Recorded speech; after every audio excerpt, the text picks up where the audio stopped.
Hey everyone, welcome all. Krishna here. Okay, first வந்து இந்த பொசிஷன்ஸை நான் புக் பண்ணிக்கிறேன். ஸோ அதுக்கப்புறமா உங்களுக்கு நான் எக்ஸ்பிளைன் பண்ணுறேன்.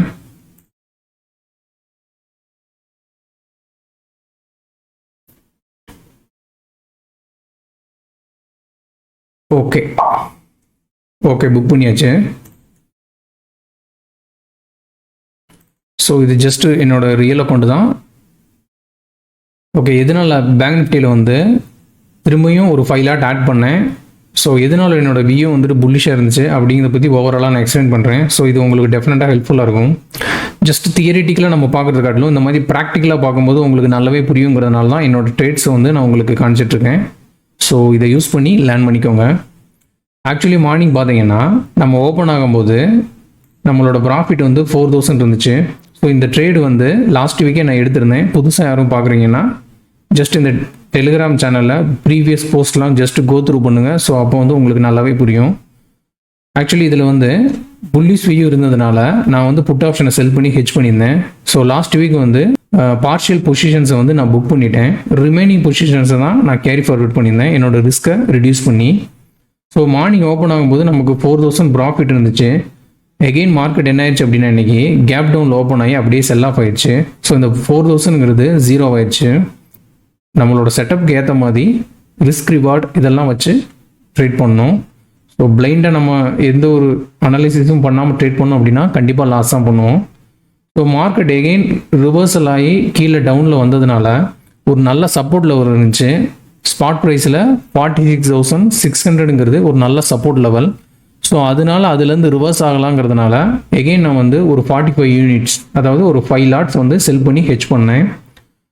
ஸோ அங்கேருந்து மார்க்கெட் எகெயின் ஒரு ரேஞ்ச் பவுண்ட் ஜோன்லேயே தான் சுற்றிட்டு இருந்துச்சு. அதுக்கப்புறமா இப்போ ஒரு நல்ல ட்ரெண்டிங்காக அப் சைடு போனதுனால நான் புக் பண்ணிட்டேன். இப்போ புக் பண்ணதுக்கான ரீசன் என்னென்னா இது வந்து ஒரு ரெசிஸ்டன்ஸ் ஏரியா. ஸோ இதை வந்து நான் சார்ட்டில் எக்ஸ்பிளைன் பண்ணுறேன், அப்போ உங்களுக்கு கிளியராக புரியும்.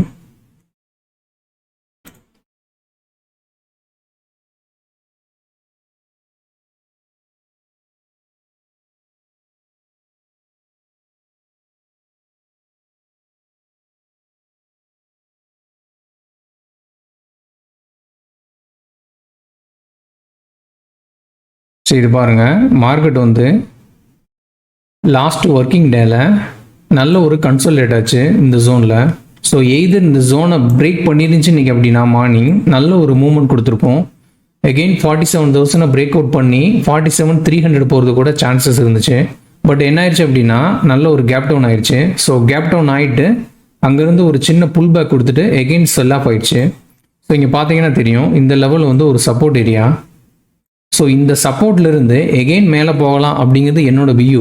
ஸோ அதனால் என்ன பண்ணேன் அப்படின்னா எகெயின் ஒரு 5 லாட்ஸ் வந்து ஆட் பண்ணேன் எக்ஸிஸ்டிங் பொசிஷன்ஸில். ஸோ அதுக்கப்புறம் நம்ம நினச்ச மாதிரியே மார்க்கெட் மேலே போயிடுச்சு. ஸோ அதனால் என்னோட பொசிஷனை க்ளோஸ் பண்ணிட்டேன். இங்கே க்ளோஸ் பண்ணதுக்கு என்ன ரீசன்னா இது பாருங்கள், இது வந்து ஒரு ரெசிஸ்டன்ஸ் ஏரியா. ஸோ நமக்கு தெரியாது எகெயின் இதுலேருந்து மார்க்கெட் ரிவர்சல் ஆகலாம், இல்லை இதை பிரேக் அவுட் பண்ணிவிட்டு மேலே கூட போகலாம். ஸோ எனக்கு ஓவரால் வந்துட்டு இந்த ப்ராஃபிட்டுங்கிறது சஃபிஷியன்ட்டுங்கிறதுனால நான் புக் பண்ணிட்டேன். மேபி நான் ட்ரையல் பண்ணிட்டு போகலாம், பட் நான் செல் பண்ணியிருக்கிறதும் வந்து டீப் இந்த மணி கான்ட்ராக்டில்.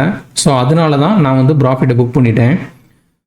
ஸோ அதுக்கப்புறமா மார்க்கெட் எப்படி மூவ் ஆகுது அப்படிங்கிறத பொறுத்து ட்ரேட் பண்ணிக்கலாம் அப்படிங்கிற ரீசன் தான். ஸோ மார்க்கெட்டில் எப்போயுமே வந்து ஆப்பர்ச்சுனிட்டி உங்களுக்கு டெய்லி பேசிஸில் வந்துகிட்டே இருக்கும். ஸோ அந்த ஆப்பர்ச்சுனிட்டிக்கு நீங்கள் என்ன பண்ணணும் அப்படின்னா பேஷண்ட்டாக வெயிட் பண்ணணும்.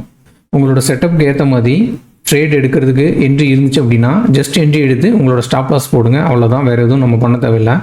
அதோட அவுட்கம் என்னங்கிறத மார்க்கெட் தான் சொல்லும். ஸோ இந்த ட்ரேட் எடுக்கும் போதுமே எனக்கு தெரியாது மார்க்கெட் வந்து மேலே போகுமா அப்படிங்கிறது. ஸோ என்னோடய ரிஸ்க் என்னவோ அதை ரெஸ்பெக்ட் பண்ணி தான் நான் ட்ரேட் எடுத்தேன். இங்கே பார்த்தீங்கன்னா தெரியும் மிட் கேப்பில் மார்னிங்கே எடுத்த ட்ரேடையும் நான் டெலிகிராமில் அப்டேட் பண்ணியிருந்தேன். ஜஸ்ட் செக் பண்ணி பார்த்தீங்கன்னா தெரியும் மிட் கேப்பும் அதே தான், சேம் புல்லிஷ் வியூ இருந்தனால புட் ஆப்ஷனை செல் பண்ணி ஹெட்ஜ் பண்ணியிருந்தேன்.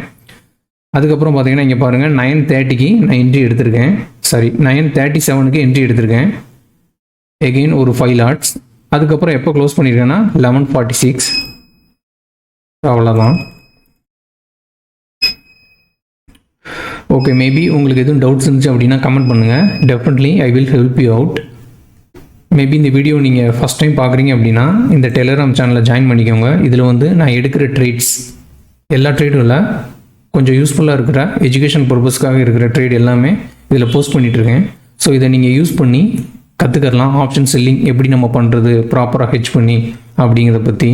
ஸோ இதில் போய் ஜஸ்ட் கோ த்ரூ பண்ணுங்கள். நிறையா லைவ் ட்ரேட்ஸ் வந்து நான் போஸ்ட் பண்ணியிருக்கேன். அது எல்லாமே ஜஸ்ட் லேர்னிங் பர்பஸ்க்காக நீங்கள் யூஸ் பண்ணிக்கோங்க. ஓகே, தேங்க்யூ, பாய்.